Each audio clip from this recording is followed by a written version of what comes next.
looking to build your audience? Because you know that a bigger engaged audience is going to make you more money, right?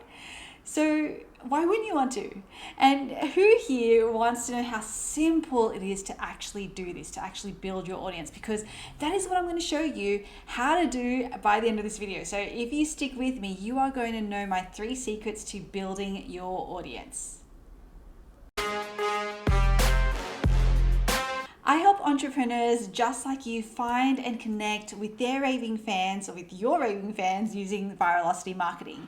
For the best advice on virality marketing to grow your business, subscribe to my channel and hit the bell to be notified when I post a new video every Thursday. And today I'm going to walk you through my 3 secrets to building your audience.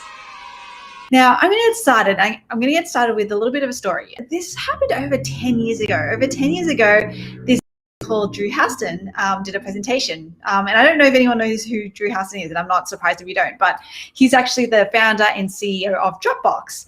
Anyway, so he did this presentation back in 2010 about the things that he had learned up until then. So from 2008 to 2010, so only in the space of like 2 years, he then did this presentation on how Dropbox got to where it was then. And it's so funny because so much of what he did at the beginning sounded so familiar, right?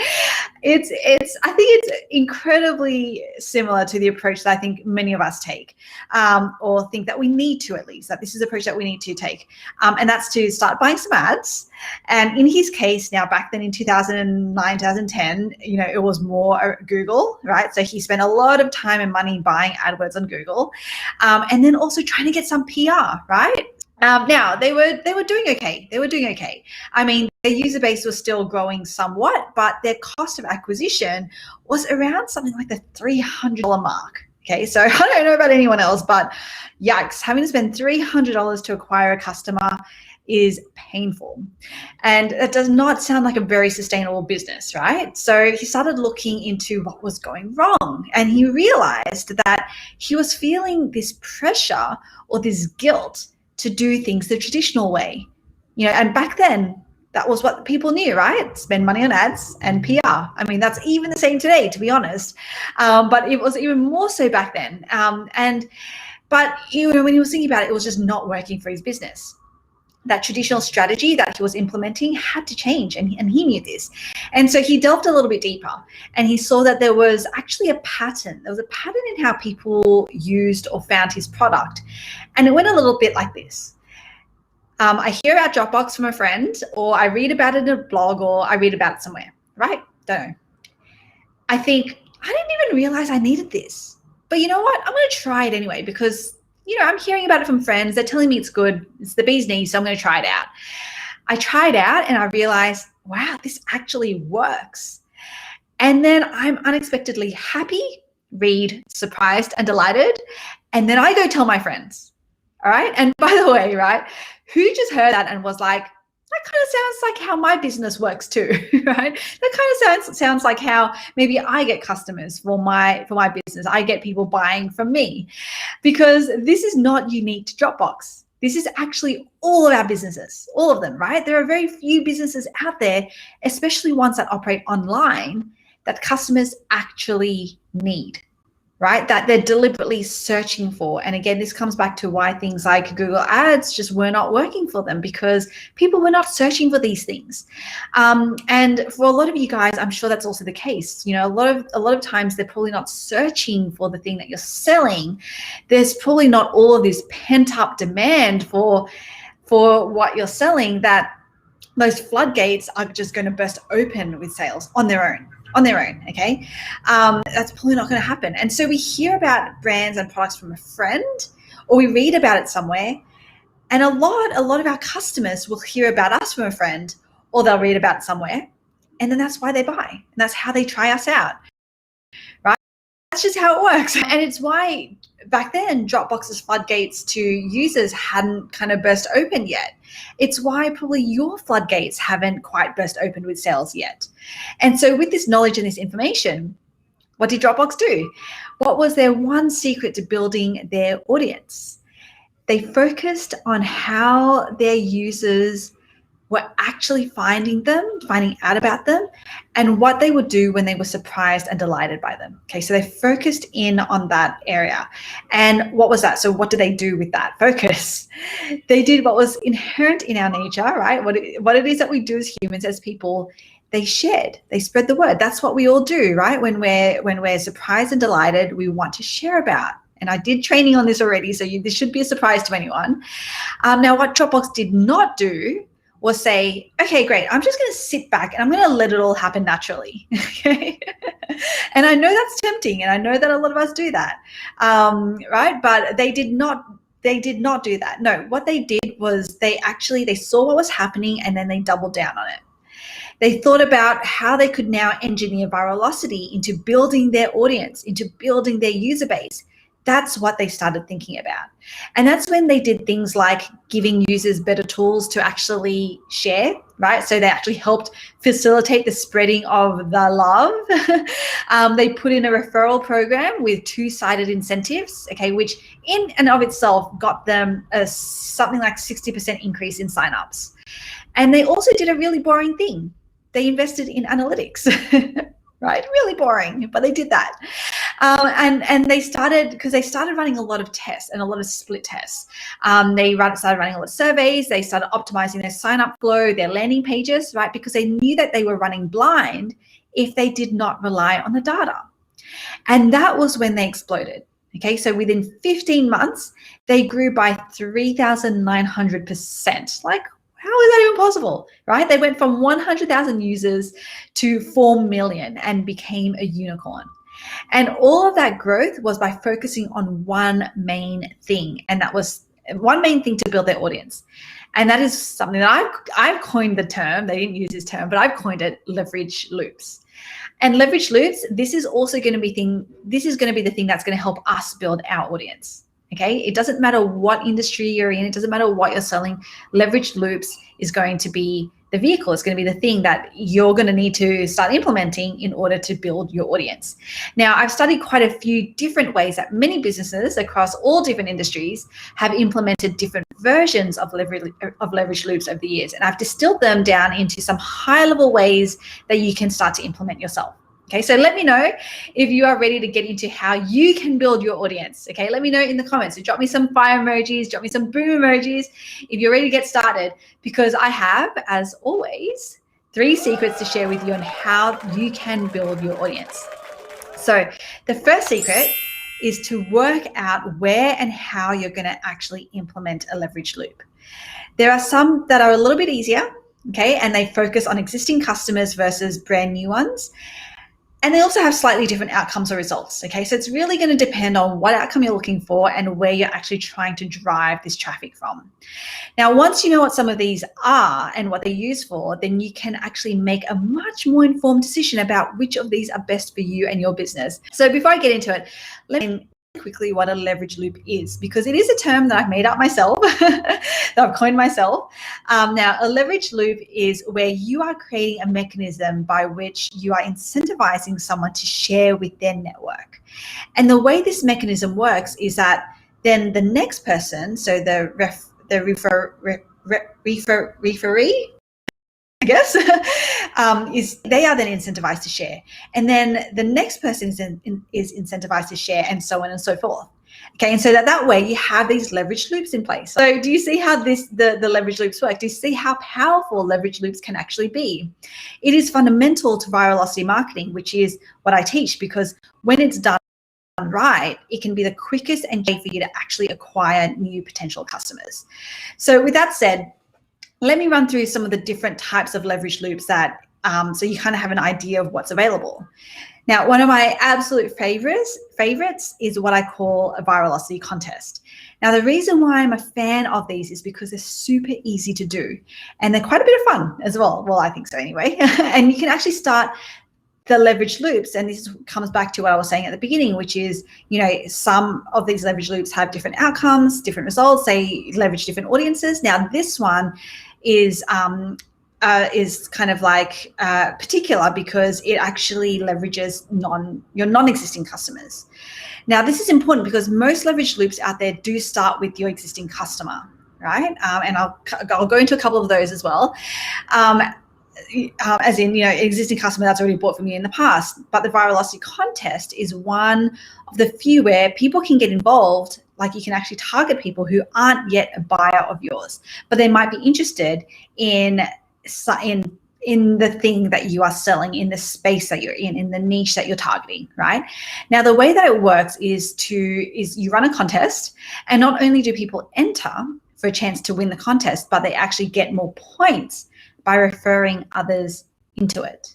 Okay, so they are heavily incentivized to refer. That's what you want to be doing. And once the referral enters, the referred person enters, then presto, right? They're now a lead for you. They're now on your database. And you now have that person that's probably maybe never heard about you before. That's probably maybe that's, if they've never heard about you, they've definitely never bought from you. Now you have someone on your database who's brand new, who you can now nurture into buying. And not only that, but as I mentioned before, that person, that referral, is now also incentivized to share. Okay, and so the leverage loops go, right? And it just keeps going. So that's the first way. The first way is the Viralosity contest. Now, the second way is through referral marketing. Let me know if you guys have heard of referral marketing, because it's brand new. But it's essentially what it is when you are asking and incentivizing your existing buyers to refer for you. So I colloquially refer to this as like 20 for 20, because that's what you might be used to seeing, right? You get to send $20 to a friend to buy something. If they buy, and then if they buy, then you get $20. Do you see how that works? So I can send something, so the person I sent it to is incentivized to actually do an action, and then from that action, I then get something for having done the thing. I hope you guys are following that. It made sense in my head. Now, the leverage loop occurs when presumably the friend buys, like affiliate marketing. So no, it's not like affiliate marketing. I mean, it could be if you set up your affiliate marketing that way, but generally affiliate marketing is when you just basically, it's a one-way incentive, right? So you're just kind of going, hey, can you sell this? And you're asking them to sell as well. You're not just asking them to refer. So you're actually asking them to go like talk about this thing and go and actually sell them, and then they buy, and the affiliate gets something, but the end person doesn't really get, they're not incentivized to do anything else with that, if that makes sense, right? They're just incentivized to buy, or they're not even incentivized, they're just like asked to buy. So it's very different from affiliate marketing. So referral marketing is more like this, like kind of like the two-sided incentive. So the buyer is incentivized to buy, and the person who referred is incentivized to refer. And then when that person buys, they're now incentivized to refer, and so on. So that leverage loop occurs, as I was saying, when the friend buys, then they do the same thing, right? Because now they're incentivized to actually get $20 for sending $20 to someone else, and so on and so forth, okay? Because the key here is that we're trying to create leverage loop. Do you guys see how that works? Of course, I'm using $20 because that's a relatively common number, okay, that gets used, but it doesn't have to be $20 either. It could be $5 maybe, or it could be $50, right? It could be $100.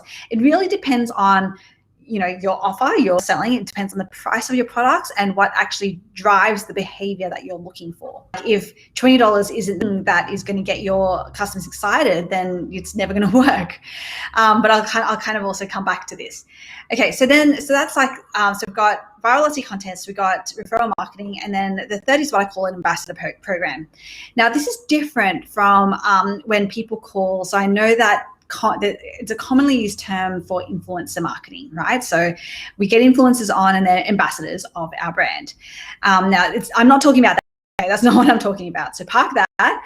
I'm talking about a program where you have your customers, right? They could be influencers if you have people, your influencers happen to be buying from you, or they could just be everyday people. Your customers become your ambassadors, and they do certain tasks. They share about you, they refer people in, and you can incentivize them separately for that as well. They create user-generated content. They can do these things for you. Now, when this is done right, and I've seen this work really well, to not only help you build your audience, but it can also get you a lot of like content and other things that you can just use and reuse. And it can also create a little bit of a buzz outside of your own social media. Okay, so this is a great way, again, if it's done right, to actually have more than one purpose, and not just to create a leverage loop for you, but to also just give you peripheral things like content. And so when they are doing these tasks for you, which will include referring people in, you're creating leverage loops, because you will now work to get these people on as ambassadors as well, right? And so they refer in and so on. So let me know if you see how that works. Now, fundamentally, the key here, or the common thread here, is what you're looking for with a leverage loop is how you can create a way for people to keep sharing and referring you, right? Whether it's you, your brand, your product, whatever it is, okay? That's what you want to be thinking, that's how you want to be thinking about it. And creating those loops, because when you create loops, then everyone is involved, is incentivized in some way to keep sharing, okay? That is key. That's what we're looking for here. Is that cool, you guys? So leverage loops is hands down the best way, or one of the best ways for you to build your audience. And to do it, we'll try to do it as quickly as possible. Now, once you know that you're going to implement a leverage loop and potentially what it's going to be doing, so what that mechanism is, the next most important thing for you to decide is what your offer is going to be. And this comes back to what Yelena was saying, because not all offers are created equal, right? You have to think about what is that offer that is going to be so irresistible for people that they need to become involved, that you can surprise and delight them with, okay? Like fundamentally, you need to think about what's in it for them. Now, the offer is going to be different depending on which leverage loop you run, okay? So if you're doing a virality contest, for example, my rule of thumb, and this is a rule of thumb, again, it's going to depend on your audience, it's going to depend on your brand, is that the prize has to be a value of at least $250. Okay, so $250 at a minimum. Now, this is perceived value. It doesn't have to be the actual real cost of, the prize, but it has to be the perceived value. Now, obviously, if you want to make it higher, then presumably you're going to make it more attractive. Okay, that's just kind of how it works.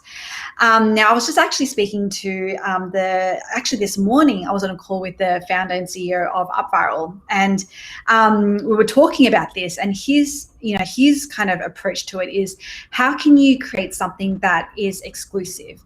So exclusivity for him beats monetary.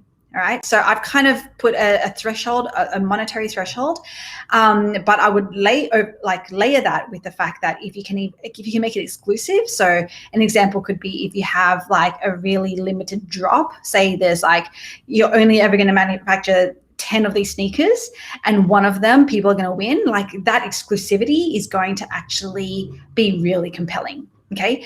Now, so that's an example. That's a way that you can think about it. At a minimum, you want the prize or your offer to be valued at $250. But really the sky's the limit. Okay. And think about how you can build in exclusivity, maybe some personalization. Can they do something special with you as the founder? I don't know, like have a think and have a play around it. Be a little bit creative with it, and see how you go. Now, if you're going to implement referral marketing, so that's the second way, then obviously the higher the dollar amount is that you're going to give them, right, the more attractive it's going to be for them to do it. There is a caveat that, you can give them as much money as you want, but fundamentally, if your product itself is maybe something that, or you don't have the right audience in your, you don't have the right people, I should say, in your audience, then it also might not work. Okay, so there's a few variables that you have to balance, but if we're just going to talk about the incentive itself, then obviously the higher that is, and the more attractive it's going to be. Now, the way that you want to think about it is to first know what your average cost of acquisition is. Okay, that's pretty much, when I'm thinking about referral marketing, that's my starting point. How much does it actually cost me to acquire a customer right now? Because referral marketing is actually just another way of acquiring a customer, right? When you think about it. So if your cost of acquisition is around, and I think the industry average for e-commerce is around about the $40 mark, it could actually be a lot higher, again, depending on the price of your product and what you're selling. But let's say it's around $40, then offering $20 per person actually costs the same, right? If you were to acquire them, cost the same as if you were to acquire them directly, which is great. okay? Because then you haven't increased your cost of acquisition, and you've now compelled, and because word of mouth and sharing is actually one of the most effective marketing activities that you can do. If you can actually incentivize that, then your conversion rate is actually more likely going to be higher than if you were directly trying to acquire your customers. Okay, I hope that makes sense. So, so the maths works, right? Like if you look at what your cost of acquisition is, then that can be a starting point. Now, as I said, I have no problem actually going slightly higher than your cost of acquisition for a couple of reasons. Because generally, a referred customer is going to be a better customer than one that is completely cold because it happened via word of mouth, right? Like, as I said, word of mouth is so powerful to actually get people to actually do the thing, to actually convert. So it makes them stickier, plus it makes the referee, the person who referred, stickier too. And I'm also a fan of rewarding your loyal customers. So if people are willing to put their neck out and actually refer you, then I have no issues with being generous with them, okay? And gift them, reward them, incentivize them, thank them for all of the work that they're doing to actually help you grow your brand, right? So I would actually, start with knowing what your cost of acquisition is, but use that as your starting point. Use that almost as your floor, because if you want to go higher, as long as you're not losing money, fundamentally, and again, I could go into cost of acquisition all day long, but like how I think about it isn't necessarily on the front end. So your the first purchase you might lose money on, okay? And I don't want you to worry about that as much, as long as it's not, driving you out of business. But like really all of the money is made on the back end. All of the money is made on the second purchase and the third purchase and the fourth purchase. And that's what you really want to be focusing on in terms of retaining your customers and getting those repeat buys. Okay. So anyway, that was an aside. Okay, so but hopefully that gives you a sense of where to start with creating your irresistible offers, because that's just the start, right? So now you kind of know what some leverage loops are that you could implement. You know that you need to create something irresistible to actually incentivize people to do what you want them to do and to actually want to do, to be involved in this. So then the third and last secret, which actually this isn't really a secret anymore, it's to optimize. Okay, so what that means is you have to stay on top of the data and you have to keep optimizing the leverage loop that you've put out there. Okay, and this is why I highly recommend you should only really be implementing just one leverage loop at a time, just one. Okay, so you can focus on what you've implemented, and you can focus on optimizing it. Like with anything that we start or that we launch, just because you've set up a leverage loop mechanism does not mean that it is going to work the way that you intended it to. Okay, so Yelena saw that, right? She put something out there and it just did not work. Okay, cool. So where did it break down? Right? You have to keep an eye on it, and you have to know how to read the data, and you have to know how to make intelligent decisions now based on that data.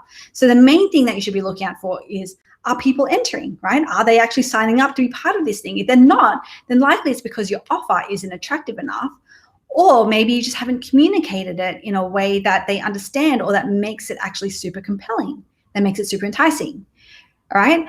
The second thing that you want to be looking for is, are people then referring? Because some people might enter, they might want to be part of it, but then are they actually doing the activity? Are they now actually creating the loop? Now, if people are not referring, then again, is it because of your incentive? Is it because of your offer? Is it because that's not attractive enough? Or is it because you're just not following, like they've forgotten.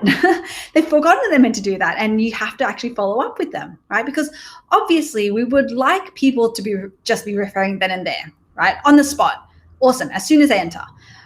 But maybe they need to think about who the best people are. Who do they know that would like this thing, that are like them, and they can talk and rave about this thing, right?